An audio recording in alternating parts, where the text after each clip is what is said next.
In the shadows of America's bustling cities, a secret empire thrived, a network of power, crime, and corruption. The Mafia, or La Cosa Nostra, controlled unions, influenced politics, and profited from every corner of the underground economy. But in the 1980s, the FBI launched a campaign that would cripple the mob forever. This is the story of how they did it. It was a war waged not with bullets, but with strategy, technology, and perseverance. A war that changed organized crime forever. To understand how the FBI dismantled the Mafia, we must first understand its roots. By the mid-20th century, the Mafia was a powerful and deeply entrenched institution in America. The Mafia thrived in secrecy, operating under the code of omertà, a vow of silence that ensured loyalty and protected its members. At the height of their power, they controlled unions, construction contracts, and even local governments. But the Mafia wasn't just a criminal enterprise, it was a way of life for many. By the 1970s, the Mafia had evolved into a well-oiled machine, with the 5 families in New York leading the charge. These families, the Gambino, Genovese, Lucchese, Colombo, and Bonanno families, functioned like corporate entities, each with its hierarchy of bosses, underbosses, and soldiers. While the Mafia was growing, the FBI was lagging behind. During J. Edgar Hoover's tenure as director, the Bureau focused primarily on communism, neglecting organized crime. Hoover famously downplayed the Mafia's existence, calling it a local problem. It wasn't until 1963, when Joseph Valachi broke the code of silence, that the FBI got its first real insight into the Mafia's operations. Valachi's testimony was a wake-up call, but it would take 2 more decades before the Bureau was fully equipped to confront the Mafia. In 1970, Congress passed the RICO Act, a law that would change everything. This legislation allowed prosecutors to target entire criminal organizations rather than just individual crimes. It was a game changer. Under RICO, the FBI could link seemingly unrelated crimes to the same organization, showing that the bosses at the top were ultimately responsible for the actions of their soldiers. But even with RICO, building cases against the Mafia required overwhelming evidence, and this is where the FBI's innovation came into play.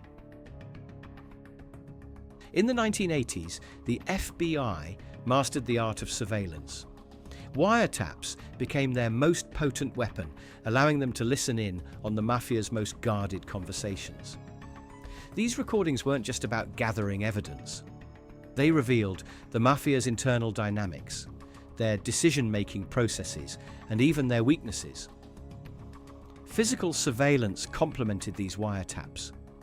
FBI agents spent months trailing key figures, documenting their movements, and piecing together the intricate web of the Mafia's operations. But even with wiretaps and surveillance, the FBI needed something more: insiders willing to betray the mob. Flipping Mafia members was no easy task. The fear of retaliation was immense.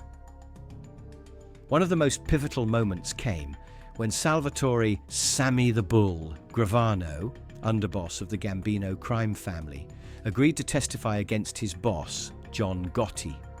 Gravano's cooperation was a turning point. His testimony helped convict Gotti, the so-called Teflon Don, who had previously evaded justice multiple times.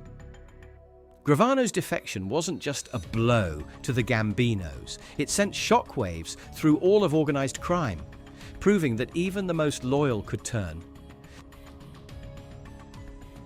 One of the FBI's crowning achievements of the 1980s was the Mafia Commission trial. For years, the Mafia Commission had functioned as a governing body, coordinating activities among New York's 5 families. Using evidence gathered through wiretaps, informants, and extensive surveillance, the FBI charged the commission with extortion, labor racketeering, and murder. The trial resulted in the conviction of top bosses from all 5 families, marking the beginning of the end for the Mafia's reign. Another remarkable FBI operation of the 1980s was Operation Donnie Brasco. Joseph Pistone, an undercover FBI agent, infiltrated the Bonanno crime family, posing as a jewel thief named Donnie Brasco. For 6 years, Pistone gathered invaluable evidence about the Mafia's inner workings. His undercover work led to dozens of arrests and convictions, exposing vulnerabilities within the mob. By the end of the decade, the FBI's relentless efforts had brought the Mafia to its knees. Dozens of bosses and soldiers were behind bars, and their criminal empires were crumbling. While the Mafia still exists today, it is a shadow of its former self. The FBI's work in the 1980s reshaped the landscape of organized crime, proving that no one is above the law. The 1980s marked a turning point in the fight against organized crime. Through innovation, determination, and a willingness to adapt, the FBI dismantled one of the most powerful criminal organizations in history.